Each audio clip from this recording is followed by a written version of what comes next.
what happens when I die? Am I immediately in heaven after I die? My buddy Cole, he had an NDE. He died. This is how he remembers what happened. Paul's saying the same thing in the Bible, that he had this experience. What happens in heaven? Well, probably similar stuff to what happens here. When I know you guys, And will you know your wife? what does hell look like? Is it a real place? Like Satan is depicted as the landlord of hell when he's an inhabitant. Did Jesus, when he died, did he go there? When Jesus was dead, he went to preach to the spirits in prison. What about people who haven't heard about Jesus? So there's no way we all haven't had these moments. Maybe it's in the middle of the night. You wake up and you start having this existential crisis where you're like, you start to fear the end of life. And you just, I don't know, it starts getting way too big for 2 a.m. You're like, I'm trying to sleep right now. And it begs this question. I'm just going to lob it out there, okay? I need your help with this. What happens when I die? Yeah. Can I start us off with a story that is uncomfortable, but definitely interesting. Like, I don't know what you're going to think of it. So it was several years ago, and I was really wrestling with this question, like, okay, so what happens when I die? And I don't know why. Maybe I was under a lot of stress or something like that. My kids were really young, and not that my kids being young was stress, but maybe that was. I don't know. But the point is, I kept just at random times of the day, I would just get this question, like, what happens when I die? And I would get this image, because I think in images. So I would get this image of like just this wall, and up high was this like window, but it wasn't like glass. It was just like this opening and like a ladder that goes up to it, and this black, I don't know, like curtain. And you just go through it and you have no idea what's on the other side. And I would just get this thought, like, so what happens when I die? Like, what's going to happen? Because I don't know what's on the other side of that thing. Yeah. And it was weird because I would get like, it's like someone standing on my chest, like really, almost sometimes I remember pushing my kids in the swing and almost getting like, losing peripheral vision, and starting to feel like, boy, I feel like I need breath, and I would just get these feelings of like, you're going to die someday. It was horrible. Like, it was terrible. Wow. And I hated it. I hated these feelings. They just come out of nowhere. Like, you're going to die. And I didn't know if that was like demonic oppression or, something like that, but I was really, really struggling with it. And so I would pray about it. I'd be like, God, why do I keep coming up with these like random thoughts of just like dying, And so it went on for months. And I was actually, of all places, I was at a concert. It was David Crowder was, nice. He was playing. And it was great because it was super loud and there's thousands of people there. And I'm like near an aisle. And a lot of his music at the time dealt with this theme of death and separation and things like that. And it just brought up that thought again. And all of a sudden I was just in that same place where I was just like, boo, and it just felt so deflating. So I got mad. And I remember just like stepping out in the aisle a little bit. And since everybody's singing, everybody's all loud now, I just talked to him like, God, I'm so tired of this. I am so tired of this. And of course, everybody else, it looks like I'm like worshiping, like, but like literally I'm like, I'm so tired of this feeling. God, please take this away from me. Like, why am I feeling this? I'm so tired of it. And I just let him have it, and it's been like a handful of times in my life where I feel like God really has said something back. And this was definitely one of those times. And it was plain as day. Like the sine wave of my thoughts is going like this, and it's usually like lightning bolt out of the blue. And this was the thought. It was, John, I've done it before. I can do it again. And immediately I just thought, I had this image of, I was in blackness before I was born. I brought you out of that. You're alive. I've done it before. I can do it again. Wow. And it was like, it hit me that because I'm alive, the chances of me being resurrected are greatly increased by the fact that I'm alive because it's already happened once. And so why am I doubting that he can do it again? And that was such a great comfort to me.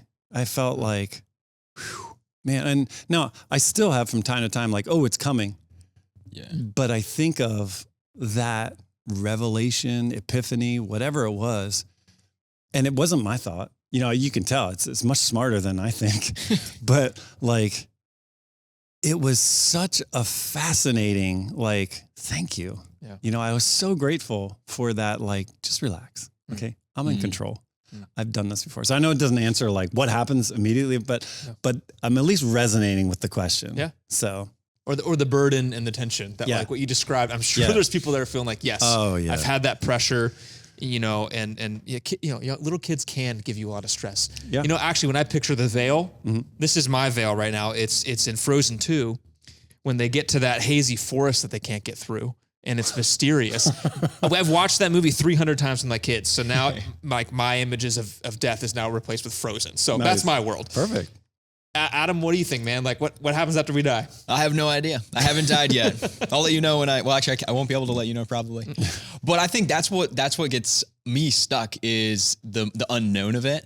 Like I feel similar to John sometimes because I want to know. I'm really big on knowing stuff. I love to know, but we just don't. And I think when you look at the Bible, you get some answers, and I'm sure we're going to talk about all the answers that we do have. But even there, it's not like a step-by-step playbook. Here's exactly what's going to happen, and then this, and then this, and then this. And that's dissatisfying to me. I'm like, dang, I really want to just like, I want to have the movie. I want to watch the movie, of like the next 2 hours after death. But we don't really have that. That would be cool. So I feel like we're adequately sharing like that burden, right? Almost like that fear. I don't really know what's coming next. So maybe we'll just dive in. Like, what does the Bible say? Like, what do we know? It might be limited on painting the full picture, but what are the pieces we do know? Like when we die, what is the best Bible describing as happening right after that? To be absent from the body is to be present with the Lord. And so I always go back to that verse. And there's a series of kind of simple things that I think the Bible talks about is that when we die, like we are dead. Okay. It's not like here's our body and our spirit goes, like some kind of Platonic type of thing. But we are done, but there's like an essence of us, like a core of us that goes to a place that's held in safety. N.T. Wright talks a lot about this, and I know he's super popular right now. But just the way he talks about it is kind of an easy way to understand the way Jesus was talking about it, especially within like his whole context. So there's almost like this intermediate state that we are in the presence of God. Wherever God is where heaven is. Okay, so we got to separate out a couple things here because when we talk about heaven and we talk about the heavens and then we talk about like the future heaven on earth, there's many different things going on here. So wherever God is always where heaven is. And when we talk about the heavens, the uranoi, that's like the heavens, the starry host, that type of thing. That's a physical place. And so Paul will talk about being caught up to like the third heaven. He's talking about something beyond anything physical, and that's the presence of God. So wherever God is where heaven is. But there's like an effort that God is leading to bring heaven to this earth and to like take over again. Where the Garden of Eden started out was the presence of God. This was heaven. And then because we chose sin, now this gets separated. The whole action of the rest of our lives or the rest of human history is for God to come back in and invade this place and make it heaven again. So what we're doing between those two poles of like the time when Jesus will come back and God will set up his kingdom on this earth, we go to a place that we're held safe, we're conscious, but it's kind of like not really the end yet. It's not the heaven that the Bible talks about. That's like this glistening place. And so N.T. Wright talks about this, how it's like life after death. So that we'll have like life after death, where we're just kind of kept in, some people called it in ages past, like soul sleep. And it's not necessarily like we're asleep, but we're just conscious. We're with God. We're safe. We're warm. Everything's good. But it's not the final destination. So then the life after death is when God says, show's over. I'm coming. I'm going to judge sin, death, disease, decay. It's all done. He comes back and brings heaven to this earth. That's when we receive our resurrected bodies. That's when like the real thing happens. That's when heaven actually happens. So we're not, I think the traditional way of looking at it is like, well, this earth is going to heck in a handbasket. So when I die, I'm going up to heaven. I'm going to live up here. and I'm just going to enjoy an eternity up here and a party with God, and the earth's just going to kind of like waste away. You know, we're going to escape this earth. That is the biggest wimp out of all times. You know what I mean? Because it's like, well, God came here and developed everything, created everything, was with us face to face. Everything was perfect and right and awesome. And then sin entered the picture. And so God went over here, and now we escape over here, and Satan wins. Right. God is afraid of the way that the earth became, and he's so ashamed of it. Yeah. He's like, I'm not coming back. Yeah. But I'll get a couple people to come with me. God flight. Yeah. You know, it's like we're leaving the city. We're going up here. Yeah, I think that the whole idea is that God is not retreating, that God is pulling back, giving us free will, and then coming back to invade and take over and say, no, Satan, you don't get the last word. I'm coming in to take over this place. So we have to understand it's in a couple different parts. When we die, we go to a place that's kind of a place of holding until that time comes that God is going to come and institute his kingdom on earth. Can I ask a question about that? That's when we get our bodies. That's like, this is heaven, essentially. Yeah. Okay. Yeah. So when you talked about 2 Corinthians 5, to be absent from the body, present with the Lord. Mm-hmm. So when you think about, so I've always pictured, hey, when I die, I'm immediately in heaven. Right. And heaven's like this spiritual realm that I'm up in. All your friends are like, yeah. Right. And because you have the new heavens, new earth, right? It writes about these separations, heavens and earth. And so when I die, I'm in the presence, it says I'm in the presence of the Lord, and where God is, that's where heaven is. So is it appropriate for me to say I'm in heaven? So when I die, if I'm immediately in the presence of God, am I immediately in heaven after I die? Yeah. I don't want to, I'm not going to be like a grammar cop and be like, well, it's not actually the final destination, so. Yeah. But is the term appropriate? Like when people are saying that, like, hey, I'm dying and going right to heaven, is that an okay way to say that? I mean, Jesus on the cross, he's with another person who trusts in Jesus as his savior. And he says to him, today you'll be with me in paradise. So Jesus uses the term paradise.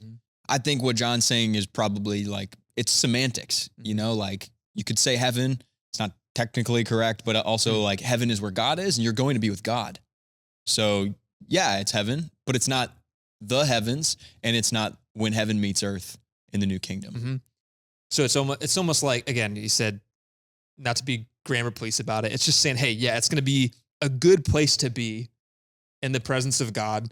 Some may call that piece heaven, but we also know there's going to be a future new heaven, new earth. That's the ultimate. Yeah. It's like saying, your dad says, hey, we're all going to Disney World. Let's go. I got plane tickets. Awesome.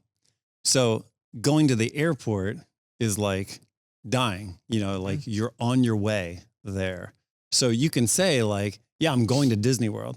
Like I'm at the airport. I'm on my way to Disney World. So you wouldn't say I'm in Disney World necessarily, if to be proper, but you could basically say, yeah, I'm on my way there. So we're on our way to Disney.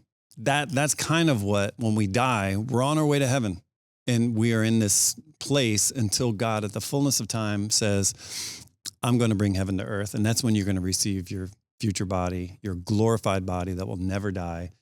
You're going to have this kind of outlook that will not allow you to sin anymore, even though you've chosen now to follow Jesus. So, I think that's where it is when we arrive in Disney World. Is it Disney World or Land? Which one's Florida? There's two. Oh, the World. Disney World. Okay. Yeah, that's better. So Disney World down in Florida, like once I'm there, like that's heaven. That's where like heaven comes out. And again, that's incomplete because it's like we're going somewhere. When really the whole idea is that heaven is coming to us. And when Jesus came on this earth, he was like the initial troops that set up a beachhead for the kingdom of God. The church now enlarges that territory. And at some point, God is going to take those gains and then take over the whole earth and universe, renovate the place. Which is super important when it comes to how we choose to live. Because if your mindset is, this place sucks, I can't wait to go to heaven, you have no reason to invest anything here on earth. With people, with places, like you don't need to take care of the earth. You might as well light it on fire so that God comes back sooner. But that's not what the story of Scripture is. The story of Scripture is God wants to redeem this earth, and we're meant to take care of what we've been given. Well, now you're talking about material things. Now imagine actually our souls, ourselves, right? So if you put your trust in Jesus and you put your trust in the blood of Jesus on the cross, saves you, makes you right with God, right? It justifies you. So now you are seen as righteous, even though you're not totally righteous. You're seen as righteous, right? So then everybody talks about how the rest of your life, you're going to go through a path of like, I did some good things and I messed up, and I did some good things and messed up. And like, you're progressively becoming better and better, let's say, more like Jesus, let's say. So that this process of sanctification isn't just about like, boy, what can my GPA be by the time I die? It's not like that. It's much more of like, I'm getting ready to live in the state that I will be in heaven. So I want to get there quicker. So it's not just like bonus points. Look, I was at level 42 and somebody else was only at level 15. So I get more mansions. It's not like that. It's more like, no, we're actually becoming more like who we will be in the new heavens and new earth. Yeah. So it seems like there could be maybe different ways people try to describe what that means to them, or like what technically the term heaven means. Yeah. But have we, do we get any glimpses of what it's like, of what it looks like? I'm even thinking like people talk about having near-death experiences, right? And so they haven't actually died yet, but people share stories of what they see, what they experience when they're near death. I mean, could that be a genuine glimpse of what heaven actually will look like, or what the new? You got a good story. I got a story I can tell about this. I think the answer is yes, it could be. But maybe not. I met with Awesome. That is all the options. I met with a buddy of mine who's like a psychologist, and he was actually talking about this. And he said one of the greatest evidences that NDEs are legit is that they map onto each other really well. Meaning people have very similar experiences. So that like one guy has a experience like this, another one, and they're almost like the same thing. Wow. So there's a lot of like similarities between them. And it's almost like dreams in that way. We're like, if common dreams are happening, you're like, well, this is something bigger than just the synapses firing in their brain.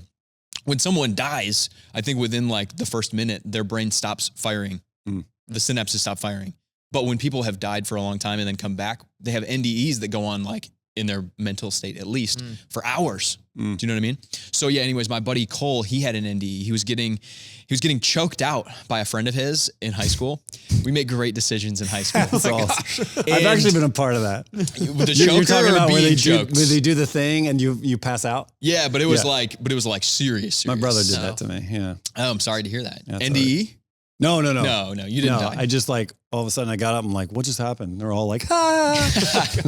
So it was like that, except like very extreme. And he died. This is how he remembers what happened. He entered like a vision, and he was in a white room, and there were two doors in front of him, one dark, one light. The light door opened, and he could look in. All he see was just beams of light coming out. And he started to move towards that door, but then he stopped, turned around, and he looked behind him, and he could see himself sitting in a chair and crying. Wow. And he felt really bad for himself. And so he decided to go back to himself in the chair. And when he did that, he woke back up. Wow. And was like traumatized. His eyes were bleeding. It was like really bad. Oh my gosh. Yeah, he was like in really bad shape. Someone did it a little too good. Yeah, Wow. it was pretty awful. Yeah. But that story's not like unique, really. That's a very similar theme of like the moving towards the light, and there's doors. And so you see a lot of these similarities between these people who have these NDEs in a way that would seemingly be impossible. Yeah. Like your brain shouldn't be functioning at that point. There's no like electrical. Who's the guy pulses. that chronicles all those? There's a guy named John. Burke? Oh man, John Burke. Is that what it is? Yeah. He used to be a pastor Yeah. in Texas, and then he got super interested in these, and he's documented like 1,500 different ones, and then mapped them onto each other to show like the similarities that people have. Yeah, there was one guy who I guess he was the doctor that was working on him was in the cafeteria, and they thought, oh, he's gone, like he's not going to come back. We'll have to notify the family or whatever. And he was like clinically dead, and they quickly came and got him. They're like, I think he's coming out of it or something like that. And he dropped some spaghetti sauce on his shirt, and so ran up to the room, was trying to figure out everything going on. When this guy came to, the doctor wasn't in the room, never saw him face to face, but was saying like, where's the doctor with the spaghetti stain? Wow. Like I saw him in the cafeteria, and it's like, how could you have done that? So a lot of those cases involve that of seeing things that there's no way you could have seen it. Yeah. Or even like I've heard hearing things like they died in a field and they could they usually what will happen is they transport out of their body and they're like looking from above. But this one, I heard this story of this girl who could hear inside of the barn, it was like a mile away, them talking about her, about like where she was and what they were going to do to go find her. And so then when she eventually came back, she was able to recount for them the conversation that they had like a mile away. Wow. Yeah, which is like totally unexplainable. Yeah. Which is interesting. Tyler pulled up who John Burke is because it seems like he's done a lot of the research on this. This description on Google is interesting. He was once an agnostic engineer who doubted Jesus' divinity. And as his father lay dying, he explored NDEs and was struck by how many described encounters with the loving God. These stories set him on a journey from skeptic to pastor and lifelong NDE researcher. So it's something to this where his research is pulling out, actually changed his mind. And that is a common theme, I think, when people experience them personally. They're, even if they didn't believe before, their mind is open of like, whoa, I think something's going to happen after I die. Yeah, and we got to be careful because not all of it lines up like beautifully. Like you have definitely things that overlap. Like friends were there, family were there, a loving God, a feeling of peace, a feeling of like everything's okay, light, even tunnels. And if it's not tunnels, sometimes it's like canals or, like waterways or something like that, which is interesting because I remember Carl Sagan talking about this a long time ago. And he said NDEs with this like canal or like hallway, tunnel type of thing. He offered an explanation. He said, what is the most traumatic experience that we experience in our lives? Oh, birth. Yeah. Yeah. So he's like, that's stored somewhere. And so during a time of great trauma, it brings back ideas of coming down the birth canal, which I thought was genius. I mean, it really is. It's kind of like, wow. But how many kids do you know are going like, oh, let me see. I can see everything. Like their eyes are shut, their head's getting squeezed. Like nothing about it is anything warm, going to the light. Like they don't even see the light. So that to me was a little bit of a stretch. But I guess one of the things we got to be careful of is that from different cultures, you'll see people that will talk about these near-death experiences and they'll put it in their own frame of reference. So they'll be like, I saw Buddha. Some people will talk about reincarnation. Well, I knew I was getting ready for my next body. And so they're bringing around with them some cultural baggage, which is really interesting. Like, what do you do with that? Yeah, I don't know. I mean, I've also heard that it could be the echoes of like thoughts you were having as you died. And those are just kind of like bouncing around in your brain. That's conjecture. No one would really know that. Yeah. I heard another story of a guy who was a Hindu and he passed away. Died. And during his NDE, he saw the city of Jerusalem. Like he told the exact measurements of the city. I don't know how he could have known the measurements, but like the size and the cubits and all this stuff. And then when he came to, he was telling people about his experience. And one of his friends was a Christian and said, you described the new Jerusalem that's in the book of Revelation. Wow. He ended up becoming a Christian because of that. Wow. So that's a crazy story. But then you're right. You'll also hear stories of people saying, regardless of what they believe, they had a great experience. Yeah. And it's there's got to be, and there is, saying it that way, there is examples in the Bible of people getting glimpses of things that are yet to come, or like throne rooms, crazy stuff. And I'm thinking of 2 Corinthians 12, and where Paul says this, verse 2. He says, I was caught up in the third heaven 14 years ago. Whether I was in my body or out of my body, I don't know. Only God knows. See, he's like us. We're not sure. Yeah, we're not sure. Yes, only God knows whether I was in my body or outside of my body, like emphasizes that. But I do know that I was caught up to paradise and heard things so astounding that they cannot be expressed in words. Things no human is allowed to tell. It's like real interesting because we're describing these NDEs and people can kind of put words to it, but I've heard stories of people that like, I can't even really fully describe what I saw. Paul's saying the same thing in the Bible, that he had this experience that he's like, one, I couldn't even do it with words. Yeah. And then secondly, it's like, I'm not even allowed, which is just interesting. It's like, hey, like this is something that, are we just not supposed, like, is it good that we don't know? Do you think it's like helpful for us to like, is that too distracting? Because we got to focus on what's here. That is a part. I mean, like that's part of my larger framework on a lot of this stuff is that I think we are given this much because all that we're given is so much more important in terms of telling people about the resurrection and getting people to a point where they can trust Jesus. if we start chasing all of these other things, it could be a huge distraction. Yeah. So that's my theory, is that why we have so little about these things. Yeah. So kind of moving towards maybe even spiritual, like we talked about spiritual creatures already, in another episode. No more snakes. No more snakes. But I do want to just like revisit that for a moment. I should be careful about that though. Like, what if God's like, I'm going to give you more snakes? You might get more snakes. Yeah. You never know. Are we going to have any encounters with, like, is there any examples in the Bible? Maybe we don't know. Any encounters with some of these spirits, or start to see things that we couldn't see before? Like, does that kind of, when those worlds converge, the things that we don't see now, will that eventually all be in plain sight? We get to see what these things are. You ever seen any ghosts? I've seen a UFO. Nuh-uh. I have. Are you serious? I'm serious, yeah. Now they're called UAPs. Are they? I didn't know that. Yes. Yes. I have heard UAP. that. Gotta get I with can't it. remember what it stands for, though. Get out of the 70s, bro. I don't think I've seen a ghost, but I've I want to definitely hear about seen this UFO, though. Oh, should we save that for our UFO? That maybe we should A save that UFO for episode? Is that Don't we have a later UFO episode? Yeah, we do have one about the universe. Yeah. I'll save the story for that. Okay, cool. But I think That's a teaser. what you're asking about, like these two realms combining, that's kind of what you're saying, right? The spiritual realm and the physical realm. I think that happens when Jesus comes back. That's like the new heavens and the new earth. They become one. Until then, I think we go to that intermediate place where, like, soul sleep, if you want to call it that. So yeah, I don't know. I mean, once the New Jerusalem comes, I think Revelation is the answer for a lot of those things. Like, what do we see in Revelation? You got to interpret it correctly. It's prophetic language. It's apocalyptic literature. But it seems like these two worlds cross over, and it's amazing. Yeah. It's like dope. It's going to be so So cool. you believe in ghosts? That's true. I didn't answer. I mean, I don't believe in ghosts. No. No? I don't think so. But I thought you just said it crossed over, though. I'm putting you on the spot, man. Put you on the spot. I mean, I believe in demons and angels. I believe in the spiritual realm, but I don't know if I believe in, if ghosts are just human beings who got stuck here, like their soul got stuck here, like Casper.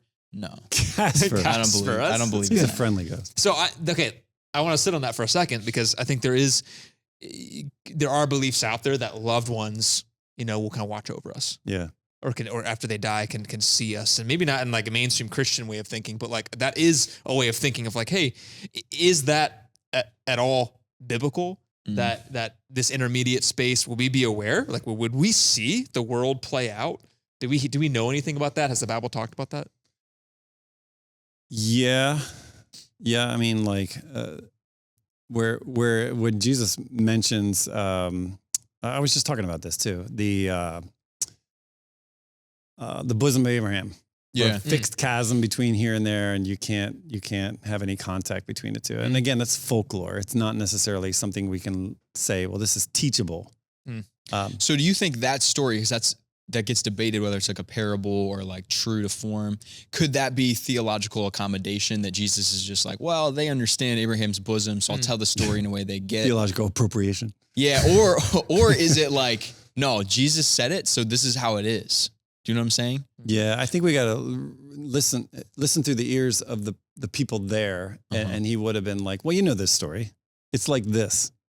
So I think we're looking for the third truth beyond the story. Okay. So the story itself isn't instructive as much as the point beyond it.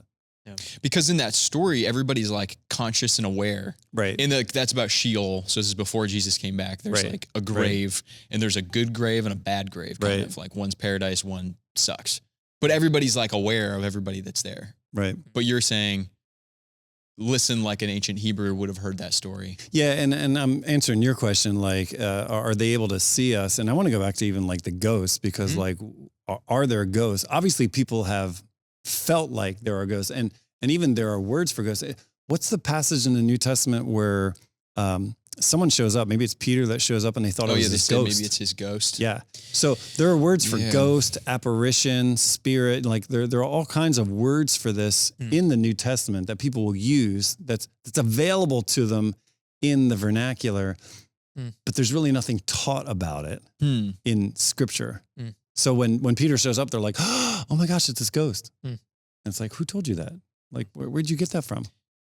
Yeah. So a couple of verses that I'm interested, just to kind of dive into this too. Hebrews 12 talks about being surrounded by a great cloud of witnesses. Who are those witnesses? Is that referencing like people who have already died that are in this intermediate? Is that the witnesses, or is this divine counsel? I mean, what do we know what that is referencing? Mm-hmm. I don't think we know, but I think it could be either. Mhm. It could be either. I know there's a verse in the New Testament that talks about like heaven rejoicing when someone chooses to trust Christ, and people will reference that as like, oh, well, it's definitely dead humans who are consciously aware of what's happening on the earth. And so that's, I think, even where like praying to the saints comes from. That like there are physical, like there's humans who used to live here, now are consciously watching what's going on here. So you pray to them or through them, I should say. And when you pray through them, it'd be like asking your friend to pray for you here on earth. It's like, well, it's the same thing. He's up there consciously aware of what's happening. I'll ask him to pray for me too. But I don't know that's like I just took a lot of jumps to get to that place. Yeah. It doesn't map it out much past that. The other one I think is real weird is in the Old Testament. This is 1 Samuel 28. And so this is where they like summon, we can pull it up. It's just, every time I see this verse, it freaks me out. So 1 Samuel 28.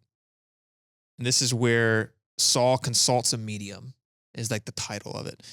And so I'm going to just read a little bit of this because this begs more questions. And before you get into this, because I think this is going to unpack a lot, Okay. I just wanted to answer your cloud of witnesses thing. Yes, please. Because I wanted to just check out real quick to make sure that it was a poetic reference. And it's not a reference to anything external, but to say a cloud of witnesses, it's not making the point that there are a bunch of people that are watching everything. But it's more that we are surrounded by a huge amount, a spiritual legacy of people that have been faithful in their lives. So we are witness to them, of what they've done by the scriptures. Yeah. It's not so much that everybody's sitting there watching us, but hey, look at Mark. He made a good choice there. Good job. It's not that. And that's actually so important because if I'm right, reading that in context, that comes right after Hebrews 11. Which is the Hall of Faith. So it's like awesome. all these Hebrews like 12 comes right after Hebrews 11. Yeah, I know. What a brilliant thought. But it's almost like here's all these examples of great people who have come and gone, and then it says therefore. That's good. Because we're surrounded by such a great cloud of witnesses. They're the witnesses. Yeah, it's the Context Hall is of key. Faith. Way to go. It's the Hall of Faith, and then it's like now we're painting a picture of this as a cloud of witnesses. Yeah. Right. Wow. Yeah. Okay. Which we're thrown off by witnesses because it's like, oh, there's a cloud of people up there witnessing, going like with little binoculars, witnessing. No, that's not. So it's like, hey, tons of people, like just giants in the faith. Not it's like real a stadium giants, full of people. Like this is something you can take courage in. Yeah. And knowing that like, hey, others have walked this path and finished well. So ghosts, I would say, are either a hyper excited state that people might be in, maybe an emotional state, particularly around when people die that are close to them. They're like, I thought I saw. It might be like a figment of their like emotional imagination. Yeah. Something that, they want to have happen. I have a friend of mine who, when a good friend of hers died, she was at the funeral and the sun came out and it hit the ring that he gave her and just like lit it up. And so she's like, oh, that's his ghost, and it's like, well, could be the sun that just lit up the ring on your finger. Could be the sun. And it was just, that's what it was. And so I don't want to be like an agnostic here of anything spiritual, but I think a lot of times we overinterpret. I think the second thing a ghost could be is perhaps some sort of demonic influence because boy, if we can get humans sidetracked on like this kind of Mickey Mouse thing here of something that's not true, that's a great way to keep them off of things that really matter. Yeah. And sometimes people do get really super sidetracked and even held bondage to ideas about ghosts. So I can't do this because the ghost might say this or, that sort of thing. So it kind of seems like, when someone we love dies, maybe a great leader in our life, it's not so much like Star Wars where like Yoda's going to appear in like this blue haze and he's like smiling. He's like, way to go. Blue haze? Like that Yoda's little in blue haze. Like hologram Yoda. That just redefines all of Yoda for me now. Because I think of blue haze, I can go back to the 60s and I'm like, oh no, he wasn't like a drug addict. That wasn't referencing that. I thought it was. Let's try like, blue projection. Thank you. So there's Yoda, there's Obi-Wan, and I think sometimes we almost like the comfort of that idea. Yeah. That they're like, they're just kind of there like you're doing great. I'm here. I'm with you. I think that's a big piece of it is like, I'm still with you. Right. Which brings to, I think, the third thing. So, if we've said that it could be demons, it could be psychological, I think it could be an actual misinterpreted or misunderstood, some sort of communication, either from an angel or even like a demonic type of thing that is trying to make some sort of contact. You see this a lot in the scriptures where immediately an angel shows up and people are freaked out, like, oh my gosh, what just happened? So they don't know I don't know what they're seeing because I've never seen an angel, but like, obviously it's something that they're not feeling like, oh, this is warm and cozy. They're freaked out by it. Can I tell a quick story too? Yeah, please. Dude, I was listening recently. This is Michael Heiser. And when Jesus walks on water, have you heard this story? Oh yeah. From the Bible? Yeah. So I've always interpreted that to it's an indication of who Jesus is, that he's God. So he calms the waters to show that he's greater than the chaos. There's something symbolic there. But I've never thought about why is he walking on the water? And what Heiser was kind of getting at is that story is written like a ghost story. I guess this was like a genre of literature at the time that like Hebrew people would have been familiar with. And so they would read it as like, oh, well, maybe Jesus is a ghost. But the one thing ghosts can't do, according to their understanding, is they can't walk on water. Interesting. And Jesus walks on water. Wow. So like in two ways, Jesus is declaring, I'm not an angel. I'm not a ghost. I'm not a regular guy. I'm God. And the story just packs them all in together. So according to their folklore, ghosts can't walk on water. Correct. Yeah. It's a folklore thing. Yep. Yeah. But they would have known that. And then when they read that story, they would have been like, oh, so it's kind of saying he's a ghost. Wait a minute. He can't be a ghost. He's walking on water. Interesting. Yeah. That's good. So we're wondering what these ghosts are. Like this story in 1 Samuel. Yeah. I want to jump to this. This is weird. This is so weird. Really so you weird. got like Saul, they're in trouble, classic Israel. And Saul's like he has recently banned people like using mediums, like calling up spirits and ghosts, all that stuff. So this clearly is a thing that goes on, these sorcerers using mediums. And so at one point, his advisor's like, hey, there is a medium at Endor, speaking of Star Wars. Yeah. Wow. So verse 8, it kind of jumps in. Saul disguises himself. He wants to go to this medium, and he says, I have to talk to a man who has died, he said. Will you call up his spirit for me? And this woman says, are you trying to get me killed? You know that Saul has outlawed all the mediums and all who consult the spirits of the dead. Why are you setting a trap for me? But Saul took an oath in the name of the Lord and promised, as surely as the Lord lives, nothing bad will happen to you for doing this, right? And so she's like, okay, well, what spirit do you want me to call up? He said, call up Samuel. So when the woman saw Samuel, she screamed, you've deceived me. You are Saul. He said, do not be afraid. What do you see? She says, I see a God coming up out of the earth. What does he look like? Saul asks. He's an old man wrapped in a robe. She replied. Saul realized it was Samuel, and he fell to the ground before him. Why have you disturbed me by calling me back? Samuel asked Saul, because I'm in deep trouble. And he goes on to talk to Samuel, like they have an interaction. But I'm like, what in the world is this? Heck? Yeah, because shouldn't Samuel be gone? Like, absent from the body, present with the Lord? Right. So if he's being called back, so how do we interact with this passage? Is this a trick? Is this a dupe? Is this a demon that's like faking like he's Samuel? How do we interact with this?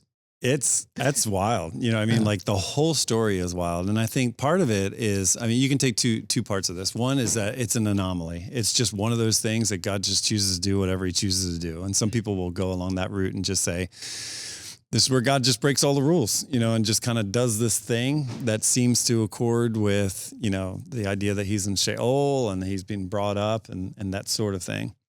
The second thing is that this is actually a story that actually happened. Something happened here, but it's not necessarily of God. It's not necessarily of demons, but it's something that they misinterpreted or interpreted in such a way that they're like, I kind of like the second explanation of this because they're using cultural references to things that aren't necessarily theologically accurate. You know what I mean? Like, you've brought me up from my sleep. It's like, well, okay. Maybe he's in that like sleep that we're talking about before Jesus comes back and inaugurates the new heavens and the new earth. Maybe we're talking about that, but it seems like he's talking about Sheol, and Sheol doesn't sound like it's part of the overall plan of things. So those are two. I don't know if you can think of any other options, but those are two options I can think of that explains it. Yeah, it's. I'm looking at other verses that kind of talk about it. It's Isaiah 8:19. also talks about, hey, people are saying, or some people may say to you, let's ask the mediums and those who consult the spirits of the dead with their whisperings and mutterings. They will tell us what to do. But shouldn't people ask God for guidance? Should the living seek guidance from the dead? And so again, like there's a reason God's telling us not to do that. Like don't seek. So whatever's going on here, like you said, John, it's like, I don't know that that's super clear. Like if this is, and there's a whole conversation even around when people died before Jesus, like where they went before Jesus was different. Right. And so maybe that also kind of works into the breaking of the rules is because things are a little bit different. And again, you get this, it's classic in Hebrew literature is that you get this short little story with no details and then just move on. Yep. And this is perfect fodder for, okay, let's write a prequel. Yeah. Let's build some lore around this. Yeah. We'll like send it around the internet, and in 300 years, everybody will be like, did you read Adam's book? One thing I think is important there is that she says, I see a God, which is the word Elohim. So we talked in one other episode about how the Elohim represents a whole spiritual category of beings. And that's what she sees when she calls up Samuel's spirit.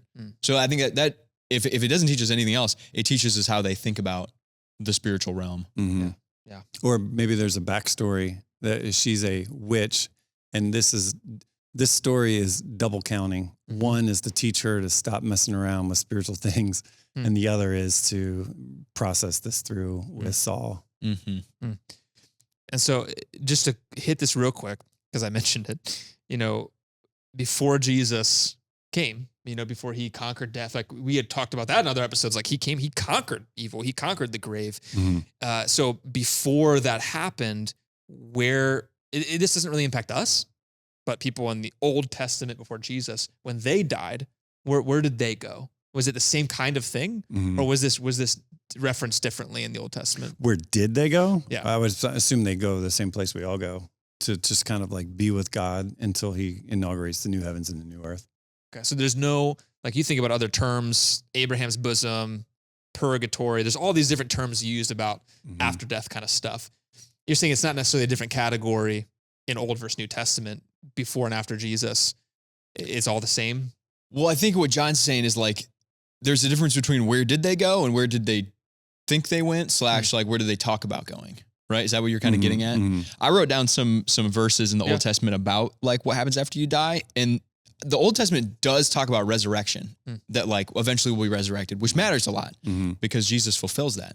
But it's also not super clear about that. It's not like, oh yeah, eventually one day there'll be a Messiah and the Messiah will raise us all from the dead. It's not really like that.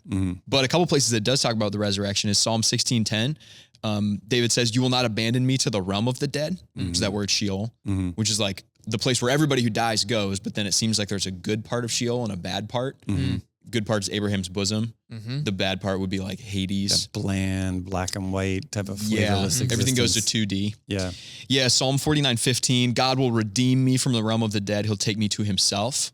Job 19 says, after my skin has been destroyed, yet in my flesh I will see God. So Job believes he's going to see God even after his skin's destroyed. Daniel 12:2 talks about multitudes who sleep in the dust of the earth. So they're sleeping dead in the earth. They will awake, some to everlasting life, others to shame and everlasting contempt. And then the other one that's I think pertinent is in the book of John. So before Jesus' death, burial, resurrection, Martha, Lazarus has died. And Jesus says, do you think he will rise from the dead? And she says, I know he'll rise when the day of the Lord comes. Right. And Jesus says basically like, I am the resurrection and the life. Love that. Which is a dope line. Bro's just a boss. Mic drop moment. But it proves that like they believed that there was a place that people went when they died, but moving towards a place where there would be a resurrection. But the theology wasn't like totally unrolled. There's like a progressive revelation in the Bible. Like as time goes on, more is revealed, and Jesus is like the ultimate example of that.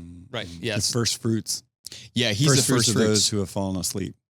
Yeah. He's like human 2.0. Yeah. So it seems like we talked about this before, right? There's some things that feel not quite as clear, but what we absolutely know is that someday Jesus returns, and that's the whole idea of bringing a new heaven and a new earth. I mean, it's transformed. John was kind of diving into that a little bit of what that looks like. So can we talk about that? You think about heaven, what we picture like heaven in movies, cartoons, whatever. Like babies playing harps, clouds. Heaven's like Chick-fil-A. Chick-fil-A would have to be there. Everybody's happy to see you. Things happen quickly. You don't stand in line that long. And even if you're standing in line, people are always talking with you and you eat awesome food. And I'm surprised you even went this far with that. well, it's correlation. Easy. It's either Chick-fil-A or McDonald's, right? So you definitely want Chick-fil-A. No, what would be the opposite of Chick-fil-A? Oh man, I'm afraid to call out an organization. Don't at me. I don't want to be canceled. Don't at me, bro. I think they'll do. McDonald's knows. They'll do well with that. They know it's that. They're the other side. That's okay. Yeah. But when we think about Wendy's, no, Wendy's is I like amazing. Wendy's. Wendy's is kind of sanctified. Yeah. I like Wendy's. So, yeah. Never frozen beef. Okay. That's. But I mean, Wendy's. there is something to that whole thing of like just, people being happy to see you. My pleasure. I mean, there's just something about heaven that just feels so good. Yeah. Tyler can you pull up a picture of heaven for us? Because I feel like is that a picture of heaven? if you look for a picture of heaven, isn't it? That looks like Naboo. like, is it behind me? On this screen, like the flowers. How do they shoot? Is that with a drone? They use the drone in heaven. Isn't that where Queen Amidala lives? That looks more futuristic. That's not even. Whoa. That's I love that they're highways though. There you go. Like this to me, this like There's quintessential heaven right here. It's like just gold, shiny clouds. And I'm gonna be honest with you, I'm not that excited about that picture. Yeah, why? It looks boring. Boring? Yes. You can take some pictures there. No, there's no contrast. It's all gold, and it feels cold to me. Like so it you feels. need some slums thrown in there? Is that what you need? I'd rather have this behind me. Yeah, where's the favela in I heaven? don't need slums. Come on, bro. Listen, I'm saying that the picture behind me is like feels more appealing. Oh yeah, you'd rather hang out in the tomb? Come on, man. I'm just asking. The flowers, the trees. You're pointing right to the tomb. I can't tell where I'm pointing. It's directly behind his head. I He like can't everything see it. around the tomb. It's like, I'm going to hang out in a place where things a nice rot. cold cave like a bear. So to me, like the futuristic or like gold, all that stuff feels. I don't know. It just feels unappealing. It feels. I'll tell you what. Tired and boring. Let's stand in line together. During when they're giving out things, be like, he doesn't want a lot. Okay, wait. I'll take what he doesn't want. No, but what I want to ask now is that what I should be expecting? So if I look at that picture, look at this reel of heaven. Oh wow! And now there's a tree. So is that what I should be expecting? Here's the kind of I don't know what the word is, sobering thought. When we look at all these huge mansions and stuff like that, we're estimating what heaven's going to look like from the richest country in the world, which represents maybe 1% of the world. 99% of the world, when they think of like a mansion or a big place, is probably something that we'd be unimpressed with. Mm-hmm.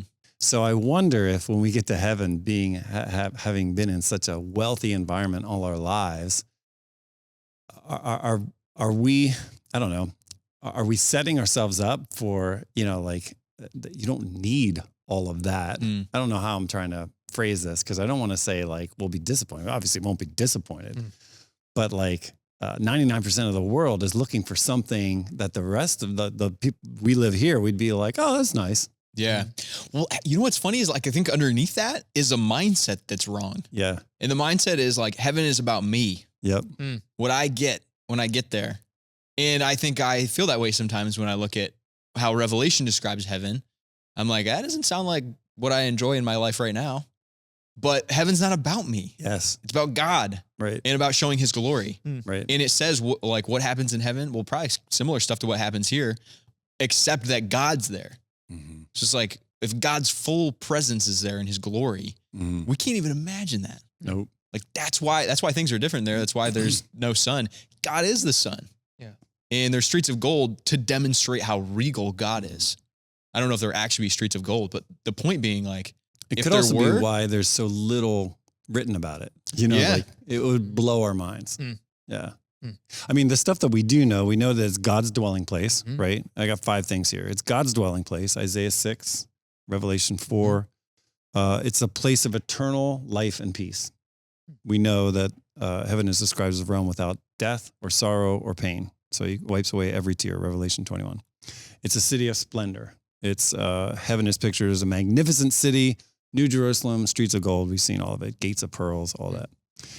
There's going to be worship and joy, so that we don't have to worry about like, well, what's there to do? I mean, it's what used to worry me for a long time though is like when worship leaders would be like, we're going to spend forever praising God. Yeah, and I was I'm a like, worship leader. Come on, man. I don't know, man. After about 12 minutes of standing, I'm ready to sit down. Like my ankles get itchy. You The know, fifth repeat on the bridge. you know what I'm talking about? I do actually. You know when you feel that like itchiness in your ankles and and when you sit down, that's like some of the best time at church is when you sit down. Like have a seat and you're like, yes, thank you. That last song was long and we kept hitting the same word over and over again. Thankful. I'm like 18 times thankful. We got it. Okay. What's that song called? Not thankful. But anyhow, sitting down really felt like a good thing. And then it makes me feel bad. I was like, does that mean we're going to be worshiping 24/7 all the time? Which I don't think.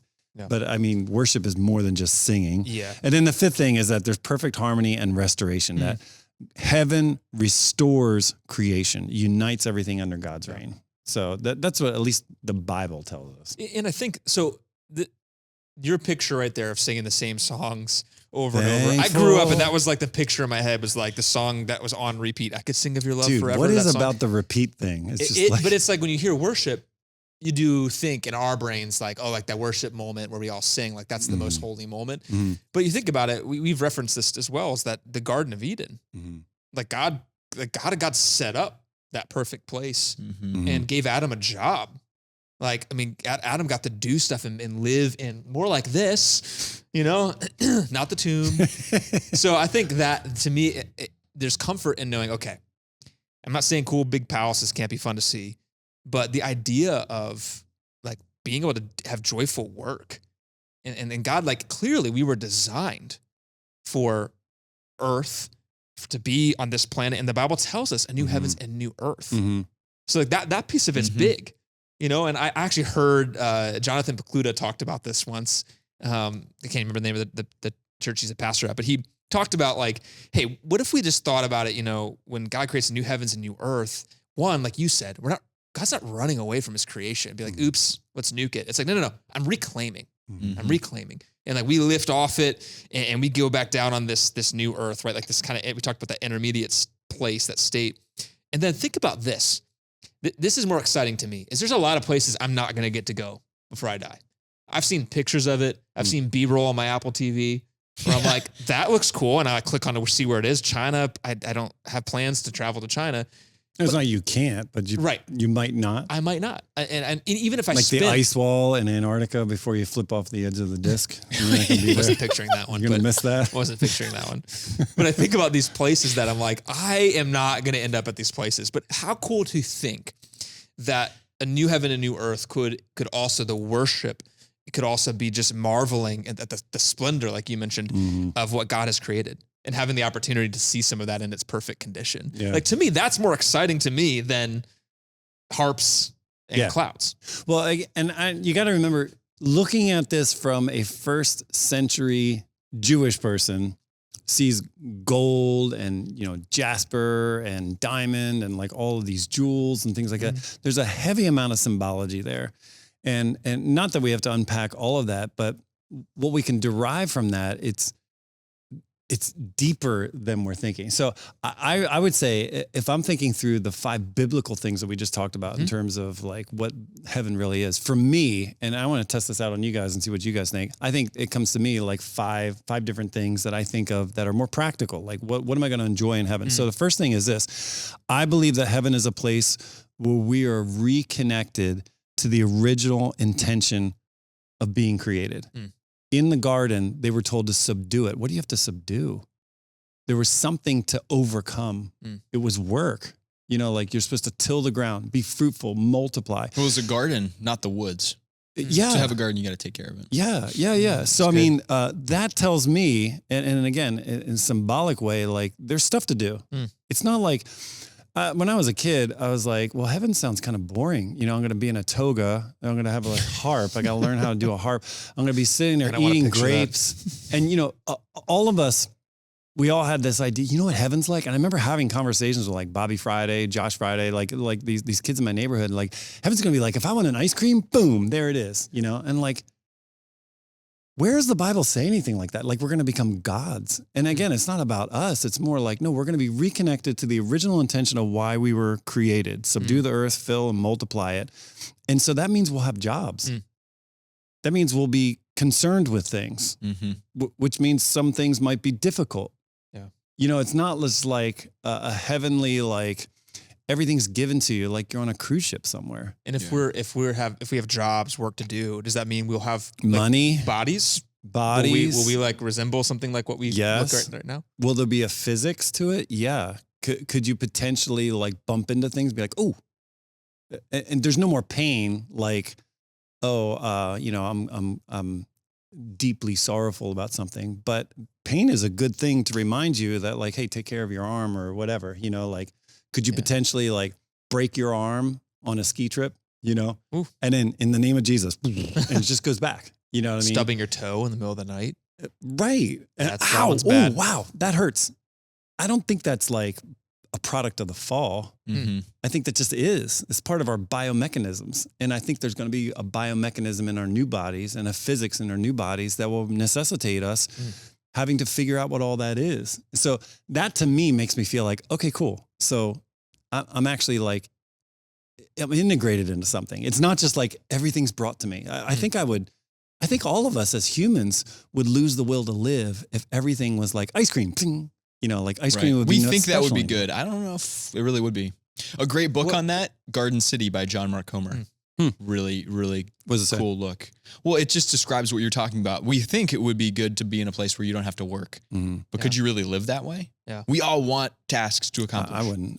I wouldn't. I constantly am fixing things at home and I love it. Yeah. Well, StarCraft taught me, the game StarCraft, is that you don't want all the things unlocked. There was a cheat code you could use in StarCraft. Are you married? And somehow, it's a miracle. And you put in the cheat code, and it give you unlimited resources. Or Sims. Did you ever play the Sims? Oh yes. Where like you Rosebud. Before you'd write married. Rosebud. And I think I played it since I've been married. So, and you give you unlimited wealth. What's funny is like the little lessons you learn from that is that it got boring immediately after. Immediately after, it was like, oh, I can have everything and not work for it. And to your point, it's like, no. Part of what gives us joy is the work that we put into something and it produces something. And like, that was hard. Yep. And if it's easy and you have it all, that's not exciting. Like, cool, ice cream, like teleporting into my hand seems cool. But eventually it's like, what do I have to do to make that? Yes. Ooh, what do I have to find? Ooh. Right. It had to churn in the ice for how long? Yep. And then when you make that scoop, it's like, man, I worked for this. Yeah, you did it. Yeah. You accomplished something. Second thing I would say, it's finally a place where we can be human. Right now we're human sinful. Like to be human, it's like the opposite of what we intrinsically think. We think, oh, we're going to be godlike. No, we're going to be human.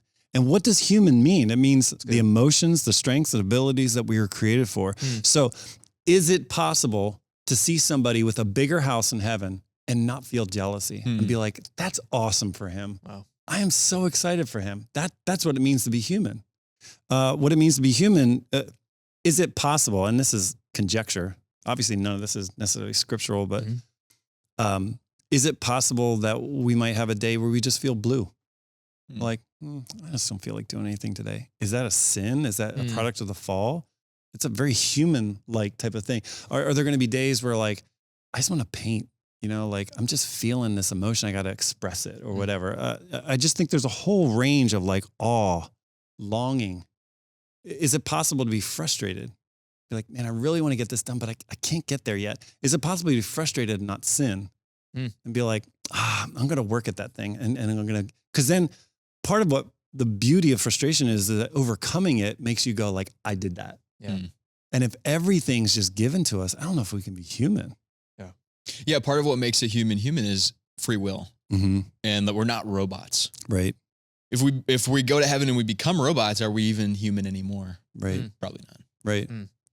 Third thing I would say is it's a place that we're going to go that we won't be able to sin. But I believe this. I don't believe like we're robots. Like I cannot sin. I think it's going to be more like and this is my theory. Tell me what you think about theories. this. Yep. This is my theory. My My theory is music that underneath these theories. Yeah, Can we put a little bed here? That was Mission Impossible. It's an impossible theory. At the beginning of time, when we were presented with the opportunity to sin, in the garden, right? I almost imagine it like here's our like cup, and there's like water in it. I don't know why I have this image, but we were told like, okay, well, you can do this or this. You can listen to God or not listen to God. So like on that first thing, when we decided not to listen to God, it was like a drop went over the cup. And then the second time we sinned, another drop and another drop. And pretty soon we've got like a little stream. And then that stream now becomes like a pretty raging river. And now it's just this like Niagara Falls. Like we can't even imagine swimming upstream. We can't even imagine not sinning. But I don't know if it's necessarily because it's impossible, but because of the momentum of sin dynastically in our existence as humans. So the idea of like swimming up against that current, like it's almost impossible. So I wonder if now that we've been given the chance to respond to Jesus and now we're in heaven, I wonder if that obedience is the same way in the other direction. Like we obey and we obey again and we obey. And now we've got a stream and a river, and it becomes, before long, it becomes this massive Niagara Falls of obedience. Like I can't even imagine not obeying. Having the ability to, but not even having the capacity to. Does that make sense? Yeah. I've never thought about it that way before. But I feel like it almost has to be something like that, because something changes, like something big changes when we resurrect. And you look at the spiritual beings, they have the free will to choose to deny Christ. At least that's what happens in Genesis 6. But yet some of them don't. They stay holy. So that does explain some things. That's an interesting theory. So these are all things I think about when I think of heaven, not so much like the gold and all that kind of stuff, but I think of all these possibilities. So I got two more. The last one, or the last two, number 4 would be when you look up at the night sky and you see like the known universe, as far as we can tell in terms of what we can measure, 95 billion light years across. It's just like incredibly, and it's expanding. It just keeps getting big. What the heck is it expanding into? Which is insane. Sometimes I'll draw that out on a board and I'll put an X outside of like this balloon. Like, what is the universe expanding into? Which is wild, But I wonder if the reason why this universe is so expansive, so huge, was at the beginning of time when God created us, there was no death rate. So we would not die, and we are fruitful and multiplying, and we keep multiplying and keep multiplying. We would fill up this earth. So I wonder if the planets, star systems, like all of it over an eternity's amount of time was meant to be inhabited. And I wonder if that was part of creation. That we look up in the night sky, and right now the Fermi paradox is another kind of indicator that we just haven't heard anything from anyone. We're going to get into that in a later episode. But the fact that it is empty is a testament to the power of sin, the unused potential. And now flip that around in heaven. What if in the new heavens and the new earth, now this is a place for us to explore. This is a place to go colonize, do something with. And I know that sounds a little Mormon, but I was thinking Elon Musk going to Mars, and I'm just saying, like, is it possible that we have stunted our potential because of sin?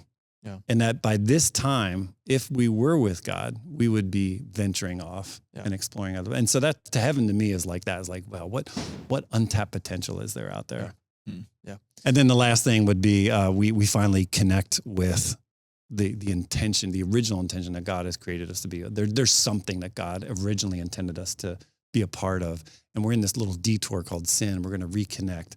That's exciting to me. Yeah. So question about that then. You think two things pop in my head. One, when we're in heaven, what does the Bible say about will we recognize people? Like, would I know you guys? Like if we go up there, would it be like, bump into you? I'd be like, guys, man, like remember that podcast we did? Talk about heaven. Like how far off were we? Like, is that not even close? Will we have a persistent memory from like these moments? I'll be like, Andrew, check this out. Andrew, put your controller down. Check this out. Okay. Playing Sims, man. Is there any indication like that the Bible tells us Just that going to we be know in that? the tomb. Hey guys, check out this place, man. It's got air conditioning. I digress here. So, so like that, do we know if that would be a possibility, or is it like fresh start, or we know everyone all the same because now we know everything? Like, oh, I know everyone. Yeah. And will you know your wife? Yeah. Would that be odd? Be like, hi. I told my wife one time that I wasn't sure if I would know her in heaven, and she cried. Oh, it was man. so sad. It was a huge mistake. Hey, he's a I'm romantic. still learning how to be a good husband. I would recommend not. Gotta get a few doing more that. years into marriage before you even talk about that. Right? Yeah, bro. Yeah. Well, I think that biblically there's a passage in Matthew, is it Matthew 20 something, that Jesus says, because they're trying to trap Jesus, and they're trying to like get him with this idea that when the resurrection happens, will this woman who has had multiple husbands, which one will be her husband? Mm-hmm. And Jesus says, in the resurrection, you'll be like angels who are neither given in marriage nor are they married. Right. And that doesn't mean that angels couldn't be married. It's just that they don't. Right. You know what I mean? Right. But it's almost like he's saying like, you guys just don't get it.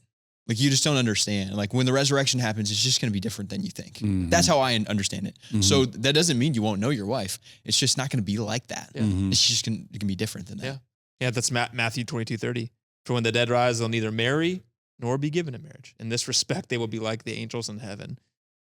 And it's funny because there's some things that feel clearly it's not going to be a disappointment when we're there, but it almost feels like one here because, you know, you have a wife, someone you've committed your life to, and you're like, man, like when we go up there, will we not have our own little home in heaven together, you know, and like hang out like that? Or the piece of it that's always been tough is what desires of my heart just change, you know, like, and I can't predict that or feel that now because I don't know what it's like to be in heaven in the new earth and have the new heavenly I mean, body. so much of our lives here are social lives, you know, and so I can't imagine that we wouldn't know people.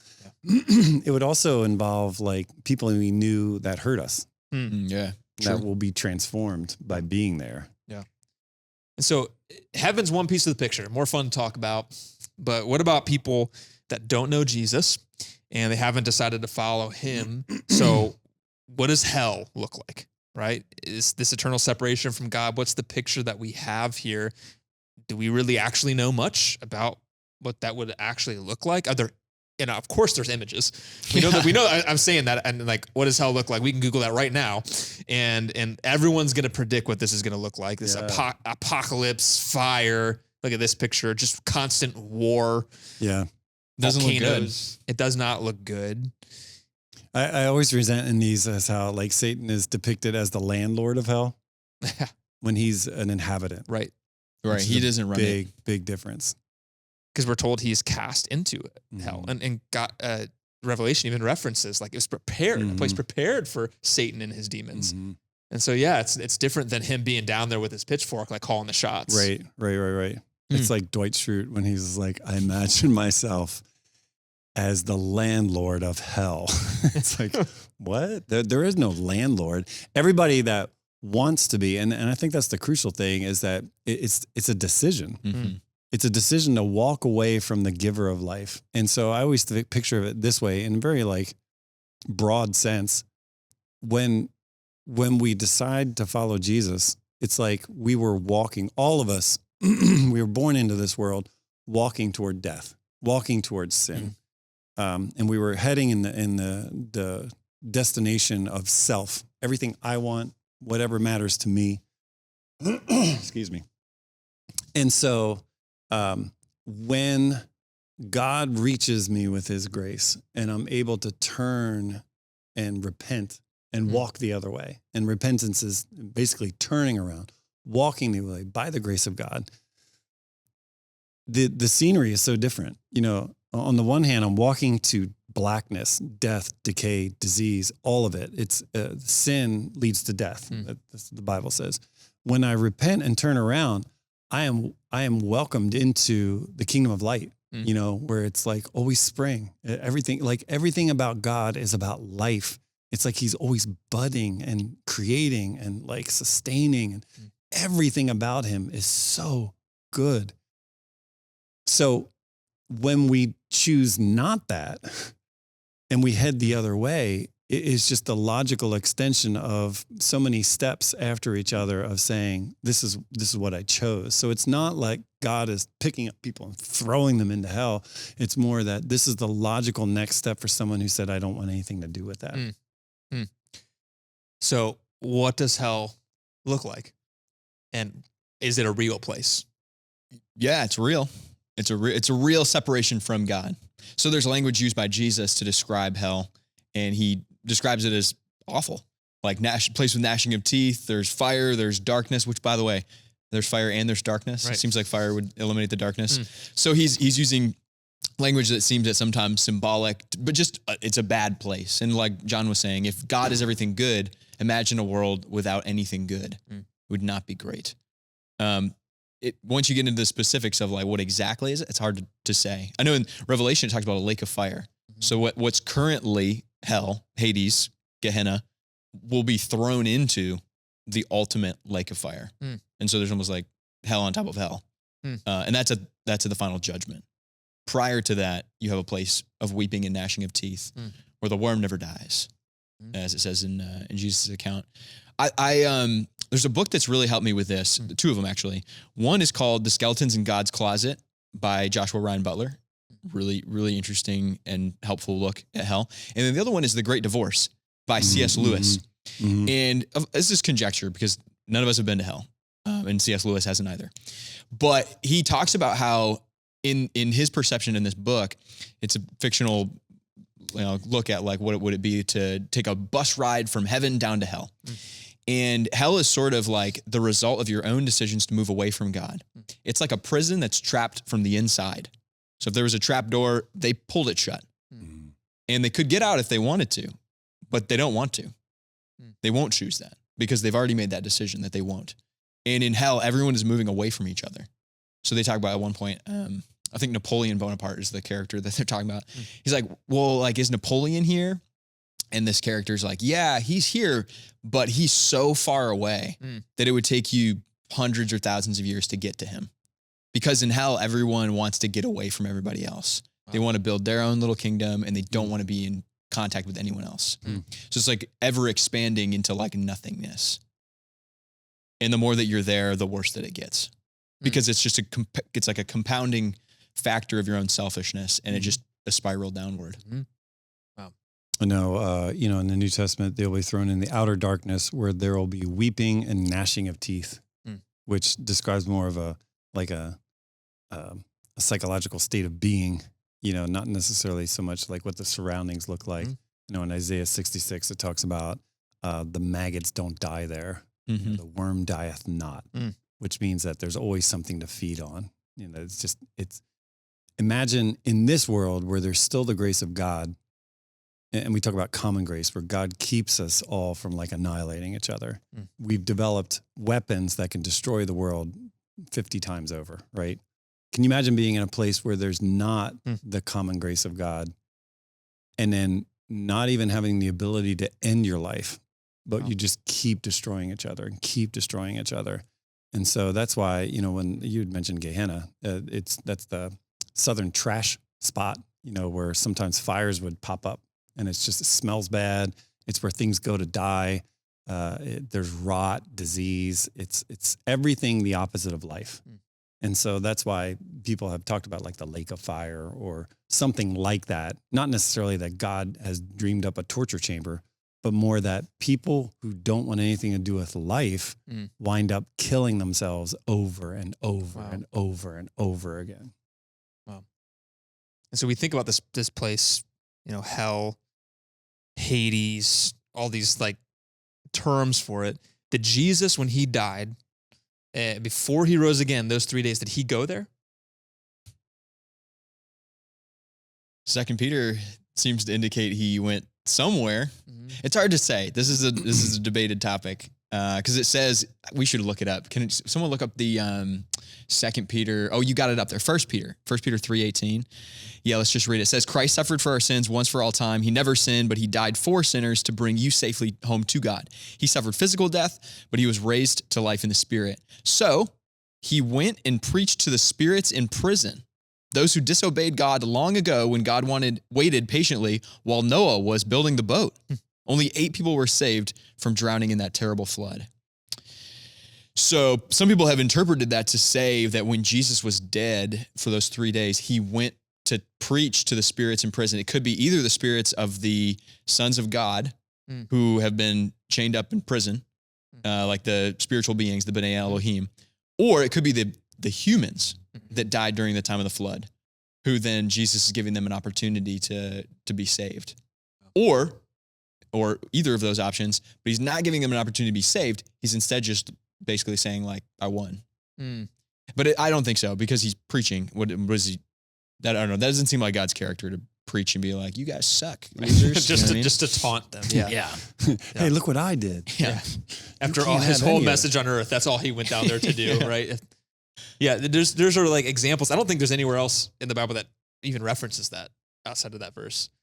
So again, this is another example of we get this little teeny picture, but it's a question. I've heard this question before, and so it's like the question's warranted to ask, and I think sometimes the answer is, hey, it's a little bit that we got here. So we don't fully know exactly what that looked like, but we can see where the questions come from. And yet another passage where, there's this little clip, and it's kind of like, boy, you could take that a bunch of different ways. You could take it metaphorically. You could take it along the lines of the B'nai Elohim. Are these the spirits in prison? Is all part of the whole Genesis 6 mega theory, behind all of that? Or is it something that Peter is using, again, as a sort of folk-tale-y type of thing? Like, hey, we know this story. Yeah. And so hinting at a third truth beyond it. I think it kind of hints in that direction, is that, like, Jesus did all these things well, and it was exhaustive the way he did it. And it's also, so this is another kind of like pause moment to say, hey, there's so many things that you can try to fill in the gaps for. You get, like you just said, a one-off passage that we're trying to like build theology around. So again, there's going to be some stuff that even on this podcast, we're like, I don't know the full scope of that. Right. But when you look at the I don't knows, you have to then turn around and say, but what do I know? Right. Like, what's the overwhelming biblical evidence that says, hey, I might not know exactly if Jesus went to hell or like exactly what this looks like, but we do know that Jesus has already won, but will ultimately come back and will restore. Things are not perfect right now. Eventually they will be perfect. Jesus will restore. And all we have to do is put our faith in Jesus. Yep. So it's like you keep going back to the gospel, and it keeps things simple because we can get lost in these weeds, and we feel this almost like we can get too deep in it. And we have to almost constantly remind ourselves, hey, I don't know. But what do I know? Right. And that's the anchoring truth on this. And so the other like burden in this conversation then is here it comes. Yeah. I know it. Is for some, like, what about people who haven't heard about Jesus? And so I'm talking about all this hope that we have because of Jesus. And there are some people that blatantly preached Jesus or preached to them, and that's kind of on them. Are they going to just choose to believe that? What about someone who they have never heard about Jesus? I don't know. They live in an island somewhere. They live somewhere like they just have never heard about Jesus. What do we know? What do we do with that? I always go back to Romans 1 and 2, and Romans 1 gives a whole summary of like almost like the universe of sin that has happened in the history of humankind. And then and I love how in Romans 2:4 and onward, where it's like, and so were some of you before you were able to respond to this grace.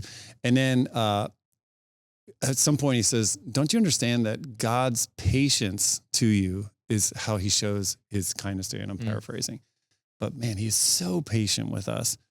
And then he goes on a little bit further to develop this a little bit more explicitly, where he talks about those, and maybe we should just bring it up. Romans chapter 2. Do we have it here? Romans 2, and I think it's going to be like 10 and onward. So there'll be calamity. Yeah, how about 12? When the Gentiles sin, they'll be destroyed, even though they have never been God's law. And the Jews who do not have God's law will be judged by that law when they fail to obey it. For merely listening to the law doesn't make us right with God. There's a phrasing of this where it says they become a law to themselves. And so the crux of the argument is this, is that if you know about Jesus and you know about what he's done for you on the cross, that's what you know. And so you are, in a sense, responsible for that information. But for someone who's never heard of the name of Jesus, the extent to which they can respond to how God has revealed himself to them, either through the natural revelation, general revelation, things that they know that we have on our heart, like what's right and wrong. That is the extent to which they would be judged, because it's unfair to judge them. When Jesus himself says, forgive them, they don't know what they do. Yeah. So there seems to be an ethic there of like, if you don't know what you're doing, then you can be forgiven, or at least like not held responsible for that information. So if someone's never heard of Jesus, the extent to which they understand what's good, what's bad, what God has revealed to them in their heart, that is a separate law or a different way of judging them. And isn't that true before Jesus was born? Like Old Testament, people in the Old Testament, like a thought popped in my head too, is someone that Jesus hasn't even existed yet. There's prophecy, but people are making a decision about God, that's not necessarily hinged on Jesus. How does that work? I want to say, like, even my interpretation of it, I know it's fairly controversial. People will get upset at that. You might have people be like, how dare you say that? And I understand. It's just, I'm not perfect. I'm not an expert in exegesis at all. That's where I tend to arrive. I could be wrong, could be right. But the problem with, what was it what you were just saying? I'm trying to remember exactly what you were saying. We commented on, hey, Jesus, we believe that the history of him dying, rising again, believing in that. Right. What about people who were walked the earth and died before that event even happened? Right. So there are some people that would disagree with how I'm looking at it and say maybe it's too liberal or playing with the text in some way. And they would say, well, God purposely knew that those people who lived in that area who'd never heard of Jesus, he knew they wouldn't respond. And so that's why he made those people in those areas, because that they would have gone to hell anyhow. Interesting. Okay. It's I don't know if it's any less playing with the text or its intentions than what I'm doing, but mine seems to line up with at least the spirit of Jesus. You know what I mean? Like, as we know Christ, I don't think, I put it this way. They put Jesus on this slab of marble or cement or whatever it is, and they trotted him out there with Barabbas. And you got, at this point, maybe hundreds, maybe even thousands of people, but definitely hundreds of people that are shouting out, crucify him, right? The biggest injustice of all time, he is God in front of his own creation, and they're saying he's guilty. Biggest injustice of all time. Is that same person, Jesus, going to sit there at the end of time and look at somebody who's never heard of Jesus before and just be like, well, sorry. Right. And I think about Romans 1, you were kind of referencing 1 and 2. Could you, Tyler, pull up Romans 1:18? And Romans 1:18 kind of talks about the whole, like, we're without excuse. Sorry. Because we're sinners. 18 through 20. Sorry about that. We're all without excuse because we're all sinners. Right. Yeah. They knew the truth about God. This is actually verse 19, because he has made it obvious to them. For ever since the world was created, people have seen the earth and sky. Through everything God made, they have clearly seen his invisible qualities, his eternal power, divine nature. So they have no excuse for not knowing God. I feel like that verse also shows, in some ways, there's ultimately a piece of this we're leaving up to God. He's the judge, not us. And so we know what we know about Scripture, our faith being placed in Jesus, but ultimately he is the judge. And if he's saying, giving glimpses of people are going to be without excuse, I think the thing that it's more I don't knows, right? It's like, I don't know how that plays out for someone. C.S. Lewis puts it that way. He's basically like, look, we only know the mechanism of the gospel. We don't know all of the parts beyond it. Is it possible that outside of praying the sinner's prayer, people can get into heaven? It's possible. Like, there's nothing that would say, like, only the name of Jesus saves people. And Paul talks about this. Like, there's only one name by which heaven and earth men can be saved. Get that. But there's a certain amount of, like, epistemic humility here. Of, like, we don't know everything. And from what we've seen about God is he's just. So I don't think anybody's going into hell with a really valid case of being dealt with unjustly. That's where it comes to me. It's like, man, that's good. He is 1,000 times more just than I am. So I trust him. Genesis 18, I think it's 18. It talks about when God is going to destroy Sodom and Gomorrah because of how wicked they are. And Abraham, at one point, he says, won't the righteous judge do what's right? And I just always feel like that really is like, that describes God's character is what matters most. and he is a righteous judge. He's just, and he's going to do what's right. Yep. Whether or not we think that's right or even understand it, he is the righteous judge. He will do what's right. So I ground myself in that. That being said, though, like it seems like in the New Testament, you need Jesus to be saved, which is why missions is a big deal. Yeah. Like that's why evangelism is a big deal. It's why we need to talk to our friends about Jesus.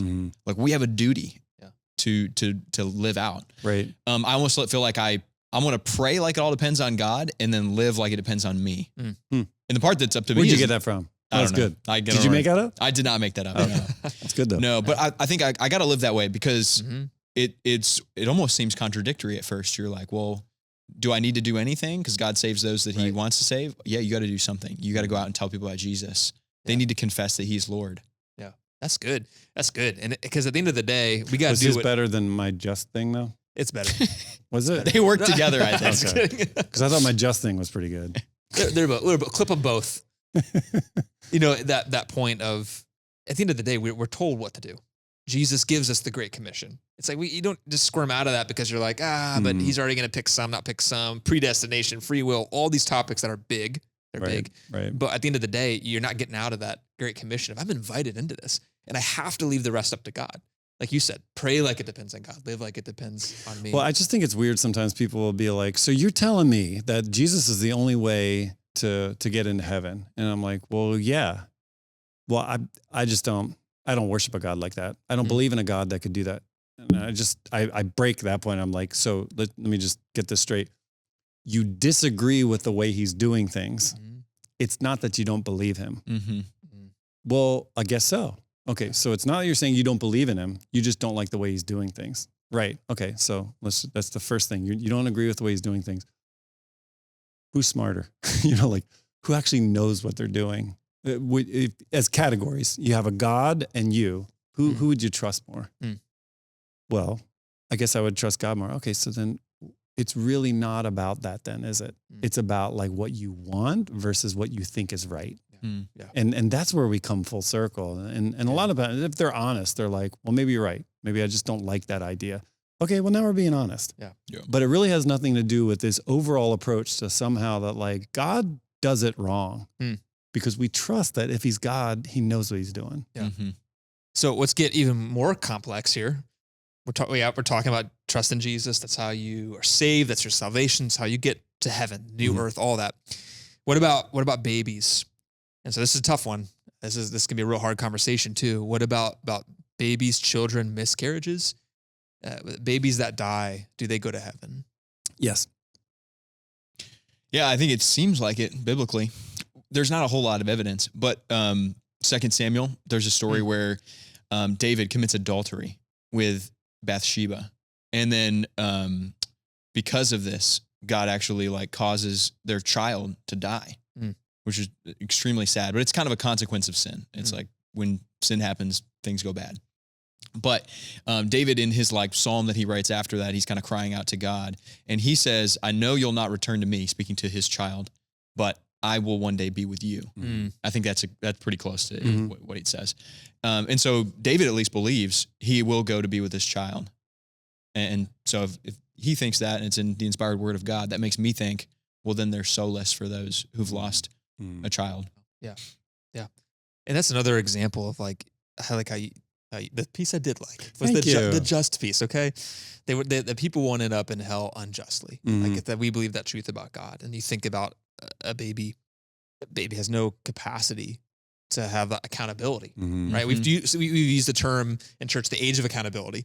At what point is a child old enough to understand? Is that a Mennonite thing too? I thought there was like a Mennonite doctrine that says there's a certain age. Is that right? That's Catholic for sure. Oh, is it? They have an age of accountability. Okay, what is it? I can't remember. It's young though. Is it different for each culture? I don't know. Yeah, I'm not Catholic. What's the age of accountability? Yeah, Tyler's going to look this up for us. Let's see. When are children? 7 years old. Around 7. Depending on depending on your mental state, I'm guessing. Yeah. Yeah. But I wonder then, I mean, it says in Romans 1 and 2, we were just looking at, you're held accountable for what you know. So it almost has something to do with like your ability to understand. So seems like a biblical thing. That's where it just gets complex because John 14:6, I'm the way, the truth, and the life. No one gets to the Father except through me. Like Jesus makes it very clear. I am the way, only me. Mhm. Yet there's these glimpses of like, hey, well, a baby, how does that work? And that's where you start to look and say, I might not be able to give you and point to the Bible. Well, all I the don't answers, think but that means it's not through him either. I think that it's not somehow like an end around Jesus. I think it's through Jesus that Yep. they are conducted into heaven. That's good. Yeah. I like that. Ephesians And in 2, Christ you're too. saved by grace through faith because of Jesus. Mhm. So if you're at an age where you can't physically have faith, but it's by God's grace that you're saved, Mhm. Jesus is still the thing that saves Right. you. Right. Yeah. That's good. I like that. I haven't heard it framed that way. It's like, hey, this isn't necessarily going around that. See? It's just saying like this 2-0. I love that. And so I think, again, I keep revisiting this, there's a lot of stuff that can feel uncertain. And the talking about babies, I know there's a lot of people watching this that have experienced miscarriages or are wanting to get pregnant, have tried it. And Oh my that's a gosh, yeah. deep, dark place to be. And so Oh yeah. it The last thing in the world you need is to think like, oh my gosh, was something Yeah. like, no. Yeah. And again, sometimes that's why I thank God even for that passage in 2 Samuel to say, man, David seemed to believe Right. that King Yeah, David, that's a blessing would for see all him. people that have suffered miscarriages Yes. or early, is it SIDS, like sudden infant death syndrome, Yeah. things like that. John Piper talks about this, that God only executes judgment on those who have a natural capacity to either see his glory or understand his will. So infants lack that capacity. Yeah. Mhm. And Yeah. apparently up until 7 years old. So Yeah. I wish I had taken advantage of that, like, Oh my goodness, your free 7-year-old yeah, life. you're like, I can do whatever I want. But it is just a good reminder to like, there's pieces we try to understand, but that we have to lean into what we do know and that God is just. And if we believe that's true, some of these pieces we have to trust that he's going to handle them the Right. right way. We just won't have all those answers. So before I wrap us up, are there any questions you wish I'd asked? Anything that you wanted to dive into more with this topic at all? I mean, I have a story. Maybe we can cut this, but I have a story that I think Don't start with that. Do it, might man. work. Yeah, really selling the story. So there's this story of these two babies, and they're in the womb together. And the one baby says to the other baby, "Hey, do you believe that there's something after? Do you believe there's life after delivery?" And the other baby's like, "Yeah, for sure." And the first baby's like, "That's crazy. That's ridiculous. No one has ever seen anything after delivery. Like, there's no evidence for that." Mm. And the other baby says like, "Well, I mean, maybe it's just going to be different out there. Like maybe we'll walk with our legs and we'll see with our eyes." And the other baby's like, "No, like we need the umbilical cord. That's what gives us our support, our life and all that. And like, we can't walk without the umbilical cord." And the other one's like, "Maybe it's just going to be different. Maybe we just we don't know. And also mother's going to be out there. I'm sure she'll take care of us." And then the first baby's like, "You believe in mother? You think mother's real?" That's so interesting. And the first baby's like, "Yeah, of course. Like mother's all around us. She's gives us life. She's in us. She's everything to me." And the other baby's like, "I've never heard from mother. I've never Kinda seen evidence mother. you have, yeah. That can't be mother." And the first baby's like, "Well, if you get really quiet sometimes, you can hear her and you can feel her presence." Mm. And I think that's sort of a picture of like when we think about the afterlife, that's kind of how I think about how we know God. We may not know what life after delivery is, Right. but you just kind of have to have faith that like there is a God who's sustaining us now and he'll be with us then. Wow. That's cool. And I love that. The That's whole idea impactful. God is there, like as being a huge source of that comfort. You can hear his heartbeat. Mm-hmm. Yeah. So there's a lot we don't know about after death, after life. Or what am I saying? There's a lot we don't know about life after death. Just a lot we don't know. There's a lot we don't know. Yeah, that's I kind don't of where even know I'm what I'm putting saying the right period. now. But there are a lot of things we do know and how to have courage and faith in this life about God. So, but there's just one question: like, if trusting in Jesus, that's the ticket, man. That's how we gain salvation. But it begs the question: can I lose my salvation?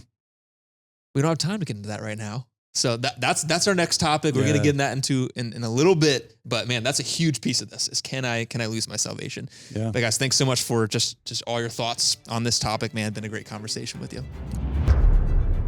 Can I lose my salvation? Did I read my Bible enough? Did I spend enough time with God? Half of the passages seem to indicate it's your choice. And then the other half of them seem to indicate like, no, you have no choice. You are sealed. It's a done deal. How is it possible that there's an unforgivable sin? But whoever blasphemes against the Holy Spirit never has forgiveness. So it's like God, from the beginning of time, had specific people in mind. But do we really have free will if he's also predestining us? This is an eternal decision I made to follow Jesus. I just want to make sure I didn't do something to mess it up.